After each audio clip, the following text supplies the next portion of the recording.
நல்ல கண்ணு அப்படின்னு பார்த்திங்கன்னா ரொம்ப ஒரு நல்ல மனுஷன். இன்னும் சொல்லப்போனால் அரசியலில் இந்த மாதிரி ஒருத்தரை பார்க்குறது ரொம்ப ரொம்ப கஷ்டம்தான்.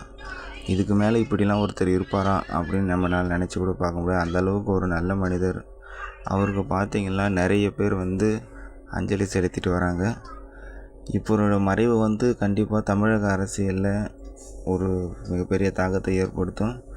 ஏன்னா இந்த மாதிரிலாம் ஒரு இருப்பாங்களா லீடர் அப்படின்னு சொல்லிட்டு தெரியல. இதுக்கப்புறம் இவருடைய உடலுக்கு பார்த்திங்கன்னா நிறைய பேர் அஞ்சலி செலுத்திட்டு வந்துட்டுருக்காங்க.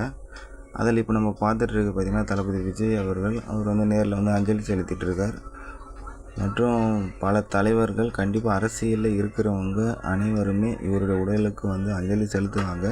மற்றும் திரைத்துறையிலிருந்தும் நிறைய பேர் அஞ்சலி செலுத்துவாங்க. கண்டிப்பாக இது ஒரு மிகப்பெரிய இழப்பாக தான் இருக்கும். தளபதி அவர்கள் அஞ்சலி செலுத்திட்டு போயிட்டுருக்காரு. இன்னும் நிறைய பேர் இன்றைக்கி சூர்யா அவர் கூட வந்தார். நிறைய பேர் பார்த்திங்கன்னா அவங்களுடைய ட்விட்டரில் இதுவில் பதிவு போட்டுட்ருக்காங்க. மோடியிலேருந்து ராகுல் காந்திலேருந்து எல்லாருமே போட்டுட்ருக்காங்க. இது அதுக்கு விஷயம் கேள்விப்பட்டோன்னே நம்மளுக்கு ஒரு ஷாக்கிங்காக தான் இருந்துச்சு.